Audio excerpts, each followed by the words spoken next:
Want to know 5 simple tips to creating a good video? Keep watching! Tip number 1 is to use the rule of thirds for good framing. The rule of thirds was actually used by painters way back in the Renaissance period, so it's not just something that's been made up. So, imagine a noughts and crosses board in front of your screen. Frame yourself so that your eyes are on 1 or even 2 of the intersecting third lines. You could be on the left third line, the right third line, or in the middle of the screen with your eyes going through the top horizontal third line. Whatever you do, do not put yourself in the center of the screen unless you want lots of headroom like this. Tip number 2 is to make sure you have good lighting. If you have a softbox lighting kit or an LED light, make sure you use them. But if you don't own any professional lighting, that's fine too. If you're filming inside, make use of the lights in the room. Turn them on and also record near a window if possible to use the natural light that's coming in.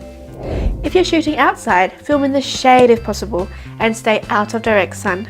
Also, if the sun decides to come out, watch out for dappled lighting. The last thing you want is to film a great recording and then realize later that your face is all splotchy by being half in shadow and half in the sun. Tip number 3 is to make sure you have good audio. How do you tell if the audio level is right? Well, you shouldn't be able to notice it. Listen to what you've recorded. If you're too soft, you'll be straining to hear.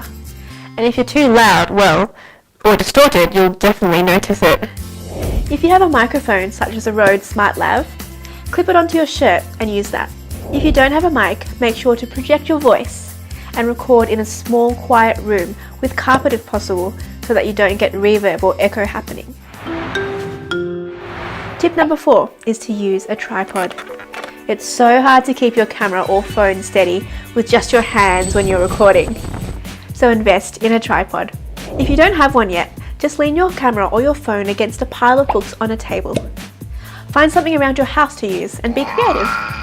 Oh yeah, and keep the camera at your eye level too, so that you don't get double chins and looking at people's noses or getting really weird angles. Last tip. Tip number 5 is to know your message. Now, this is probably the most important tip. There's no point in having awesome cameras, audios and lighting all beautifully set up if you don't know what you're going to say or who you're going to say it to. Write out what you're going to say and practice it. The more you practice, the better you'll get. Practice actually does make perfect. Use language that your audience is going to understand and keep it short and simple to get your point across clearly. Well, there we have it. Use a rule of thirds for good framing, watch your audio, watch your lighting, use a tripod, and know your message. I'm Joyce Ong from Visible Video. Happy shooting!